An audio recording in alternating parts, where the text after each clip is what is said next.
अस्सलाम वालेकुम नाज़रीन, इस वक्त एक और ख़त मंज़र-ए-आम के ऊपर है और जस्टिस सैयद मंसूर अली शाह जो इस वक्त मुल्क के अंदर मौजूद नहीं है, उम्रा पर निकल चुके हैं, लेकिन काज़ी फ़ायज़ ईसा के रेफरेंस के अंदर उन्होंने शामिल होने से जो अलविदाई रेफरेंस है उससे इनकार कर दिया। उसके रिफ्यूज़ल के बाद एक ख़त सामने आया है जो इस वक्त तमाम तर तकारीर के ऊपर, तमाम तर चीज़ों के ऊपर भारी है। लेकिन मंसूर अली शाह साहब के इस ख़त के बाद सिर्फ ये कहना ठीक नहीं होगा कि ज़ालिमो काज़ी जा रहा है, बल्कि काज़ी ज़लील व रुस्वा होके जा रहा है। एक-एक करके आपके सामने ख़त के इंपॉर्टेंट नुकात तो रखते हैं।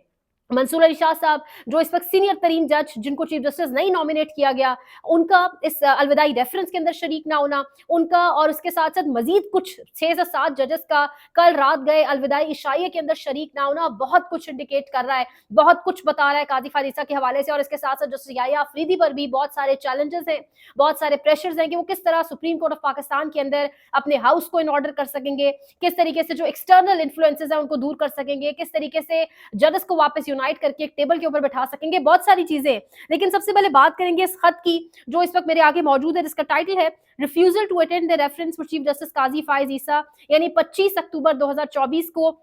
जो काजी फायज ईसा या जब भी कोई चीफ जस्टिस ऑफ पाकिस्तान अपना टेन्योर मुकम्मल करने के बाद, अपनी ड्यूटी मुकम्मल करने के बाद जब वो जाता है तो एक अलविदाई रेफरेंस, अलविदाई इशाइये चलते हैं। उस अलविदाई रेफरेंस के अंदर ना शामिल होने की क्या वजूहात हैं, 5 पैराग्राफ्स के ऊपर 5 निकात का एक ये खत जो इस वक्त मेरे सामने मौजूद है, जिसका आगाज कर रहे हैं मंसूर अली शाह साहब ये कहते हुए कि it is deeply held tradition across the world, यानी वो कह रहे हैं कि पूरी दुनिया में ये एक ट्रेंड है, पूरी दुनिया में ट्रेंड माना जाता है कि जब भी कोई चीफ जस्टिस या जब भी कोई सरकारी ओहदेदार, खासतौर पर उन्होंने ऑब्वियसली अदालती हवाले से बात की, उन्होंने लिखा कि जब भी कोई चीफ जस्टिस जा रहा होता है तो उसकी ऑनर में उसकी सर्विस और जिस तरीके से उसने काम किया उसको ऑनर करते हुए उसको बाकायदा अलविदाई रेफरेंस होता है या उसके डिनर्स होते हैं, सब कुछ होता है। लेकिन वो साथ ये भी लिख रहे हैं however traditions like institutions rely on the merits of those who embody them, कि ये जो तमाम तर रिवायात हैं,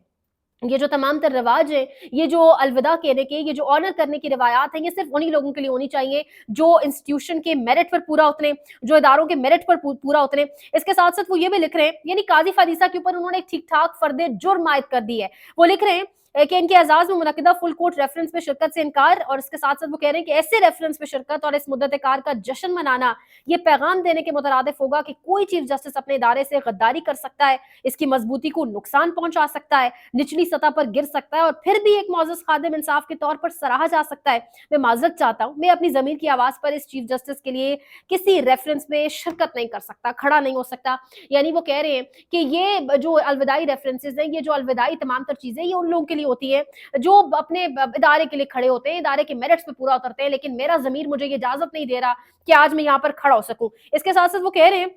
चीफ जस्टिस काजी फायज ईसा को सुप्रीम कोर्ट के फैसलों का एहतराम नहीं था। चीफ जस्टिस काजी फायज ईसा ने बेशर्मी से कहा कि एग्जीक्यूटिव सुप्रीम कोर्ट के फैसलों को तस्लीम ना करे। खत के अंदर जस्टिस मंसूर अली शाह साहब कह रहे हैं कि उन्होंने सुप्रीम कोर्ट के कुलीग्स में तकसीम पैदा की और अदलिया पर ऐसे दाग छोड़े जो एक लंबा अरसा बरकरार रहेंगे। चीफ जस्टिस काजी फायज ईसा का दौर छोटेपन, इंतकाम और इंतजामी मामलात में छोटे किरदार के हवाले से याद रखा जाएगा। ऐसा रेफरेंस और ऐसा दौर ये पैगाम देता है कि एक चीफ जस्टिस अपने इदारे से बेवफाई करने के बावजूद भी इंसाफ की खदमतगार हो सकता है। मैं माजरत खाऊं, मैं अपने होशो हवास में ऐसे चीफ जस्टिस के रेफरेंस में नहीं जा सकता, ये काजी फायज ईसा साहब कह रहे हैं। और वो कह रहे हैं कि मैं माजरत चाहता हूं। ये एक और मैं अगर आपके सामने चीज रखूं,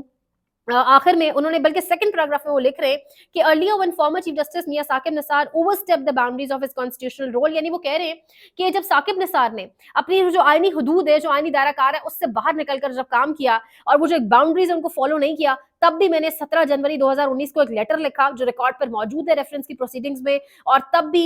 मैं शरीक नहीं हुआ उस अलविदाई रेफरेंस के अंदर, और आज भी मुझे लगता है और मैं खुद को ये समझा पाया हूं कि मैं इसमें शरीक नहीं हूंगा। वो कह रहे हैं कि वैसी वजूहात नहीं है, बल्कि उससे ज्यादा फिक्र अंगेज, उससे ज्यादा कंसर्निंग, उससे ज्यादा फिक्र वाली जो है वो वजूहात है जिनके बायस में शामिल नहीं हो सकता। यानी काजी फायज ईसा वो जज साहब जिनका कल अलविदाई इशाइया था, जिसमें 7 जजेस, जिसमें कहा जा रहा है जस्टिस अतर मिनुल्लाह, जस्टिस मुनीब अख्तर, मंसूर अली शाह साहब खुद, जस्टिस आयशा मलिक, जस्टिस शाहिद वहीद गालिबन और इरफान सादात, ये वो कुछ जजेस हैं जो नहीं देखे गए, जो उस अलविदाई इशाइये के अंदर मौजूद नहीं थे। यानी इससे बड़ी बदकिस्मती कि अपने घर वाले आपके साथ बैठकर खाना ना खाना चाहे, इससे बड़ी बदकिस्मती कि काजी फायज ईसा का 13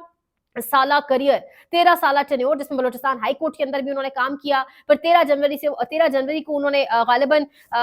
13 माह का उनका ये चीफ जस्टिस के तौर पर ये उनका करियर था। लेकिन उसके बाद उन्हें इस कदर सुक्की उठाना पड़ रही है, उसके बाद उनके लिए हालात इस कदर मुश्किल हो गए हैं कि अब वो जा रहे हैं, इस कदर ज़लील और रुस्वा होके जा रहे हैं कि ये कल भी एक लेटर लिखा मंसूर अली शाह साहब ने। कल भी मंसूर अली शाह साहब ने लेटर के आखिरी पैराग्राफ में काजी फायद ईसा का ज़मीर झंझोड़ने की कोशिश की और काजी फायद ईसा साहब को ये एहसास दिलवाया, ये कहकर कि जब हम ताकत की कुर्सी पर बैठे होते हैं तो हमें सब देख रहे होते हैं, अवाम या लोग हमें देख रहे होते हैं और लोगों की हम पर नजर होती है और तारीख हमें फिर लिखती है, तारीख हमें याद रखती है, तारीख हमारे एक्शंस को लिखती है, याद रखती है, देखती है। लेकिन काजी फायद ईसा साहब का जमीर नहीं झंझोड़ा जा सका। काजी फायद ईसा, वो काजी फायद ईसा जो मीडिया को मुख्तलिफ अलकाबात से नवाजते रहे, कभी ड्रम बीटर्स कहते रहे, कभी डोलची कहते रहे, कभी पागल कुत्तों से तशबीह दी, मतलब कभी डॉलर्स कमाने वाला कहा, बहुत कुछ कहा। वो काजी फायद ईसा ने कल बाकायदा रिक्वेस्ट की, जस्टिस याया आफरीदी जो इस वक्त अब चीफ जस्टिस की कमान संभालेंगे, उनको बाकायदा रिक्वेस्ट की कि मेरे इस इशाइये के अंदर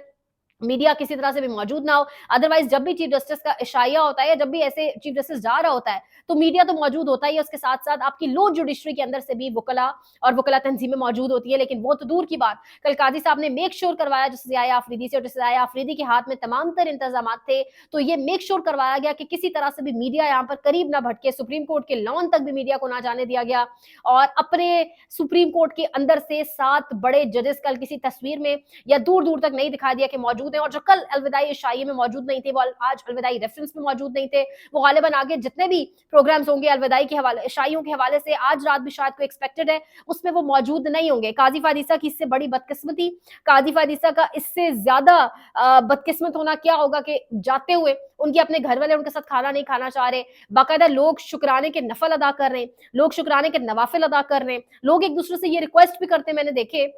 कि इस इंसान को मजीद कुछ ना कहा जाए। ये काबिल तर्स शख्स है क्योंकि इसने दरअसल जो डाका डाला है वो अल्लाह के हुकूक के साथ साथ अल्लाह तो फिर माफ कर देता है, इंसानी हुकूक के ऊपर डाका डाला है, और इंसानी हुकूक को अल्लाह तभी माफ करता है जब इंसान माफ करे, यानी हुकूकुल अबाद को वो पूरा नहीं कर सके। और एक आम इंसान होने के नाते नहीं, मुनसिफ आजम एक इंसाफ की सबसे बड़ी कुर्सी के ऊपर बैठकर वो जो इंसानों के हुकूक थे, इंसानों के साथ किस तरीके से पेश आना था, सला रहमी कितनी होनी चाहिए थी, सबसे बड़ी जो उनके पास कुर्सी की ताकत थी, वोट कैसे उन्होंने चोरी किया आवाम का, यानी बहुत कुछ है जिसका जवाब अब उन्हें देना होगा, इस जहान नहीं अगले जहान सही। अब इस हवाले से कल भी मंसूर शाह साहब का खत और आज जो खत सामने आया, एक चीज वाजे हो गई है, जस्टिस याया आफरीदी आने वाले चीफ जस्टिस की कमान संभालने वाले चीफ जस्टिस जो खुद को कंट्रोवर्सी से बड़ा दूर रखते हैं, उनके लिए एक बड़ा चैलेंज है कि किस तरीके से अपना हाउस इन ऑर्डर करना है, किस तरीके से जजेस के अंदर जो डिवाइड पैदा की, जो दरारें डाली जजेस के अंदर, काजी फायद ईसा ने जो ग्रुपिंग की उसको कैसे खत्म करके जजेस को एक टेबल के ऊपर बैठाना है। दूसरा बड़ा प्रेशर कि किस तरीके से एक्सटर्नल जो बाहर के इंटरवेंशन हैं, जो मंसूर अली शाह साहब अपने लेटर के अंदर भी कह रहे हैं दूसरे या तीसरे पैराग्राफ के अंदर कि एक्सटर्नल प्रेशर, और काजी का दौर भी वो दौर था जिसमें सबसे ज्यादा बैरूनी मुदाखलत सुप्रीम कोर्ट ऑफ पाकिस्तान के अंदर की गई, और काजी का दौर वो दौर था, मंसूर अली शाह साहब कह रहे हैं, जिसमें खुद काजी साहब ने कहा कि एग्जीक्यूटिव जो है या पार्लियामान जो है वो सुप्रीम कोर्ट के फैसले ना माने, यानी रियासत के 3 सतून, 2 सतून अपनी जगह पर खड़े हैं, लेकिन तीसरा सतून जुडिशरी जिसका कद काट कर आधा कर चुके हैं काजी फायद ईसा साहब, ये इनकी दौर में ये तमाम तर क्रेडिट्स इनको जाते हैं। सो ये अब बड़ा चैलेंज है जस्टिस याया आफरीदी के लिए कि वो किस तरीके से supreme court of Pakistan, judiciary Pakistan की आवाम का एतमाद कैसे बहाल करते हैं और मामलात को कैसे वापस अच्छे तरीके से खुश उसलूबी से वाइंड अप करते हैं। बड़ा अहम होगा देखना। मंसूर अली शाह साहब इस वक्त मुल्क में मौजूद नहीं, ये खत सामने आ चुका है जो तमाम तर अलविदाई तकरीर के ऊपर, हर चीज के ऊपर इस टाइम भारी पड़ता दिखाई दे रहा है। बहरहाल इन्होंने 25 करोड़ अवाम की जज्बात की तर्जुमानी अगर मैं कहूं कर दी है तो गलत नहीं होगा। हम भी काजी साहब के जाने पर बहुत कुछ कहेंगे इंशाल्लाह, आज रात नहीं तो कल सुबह वीडियो पब्लिश करेंगे। काफी कुछ है जो हम भी बताएंगे, जो हम भी बोलेंगे किस तरीके से मीडिया के ऊपर जो कदगन लगाई गई और सहाफियों के साथ जो उन्होंने किया, इसके साथ साथ आम आवाम के साथ उनका क्या रवैया था, तमाम तर चीजें आपके साथ रखेंगे। फिल वक्त के लिए इतना ही। डेवलपिंग स्टोरीज है, मजीद कुछ सामने आता है आपके सामने रखते हैं। लाइक शेयर सब्सक्राइब, ख्याल रखिएगा। अल्लाह निगहबान।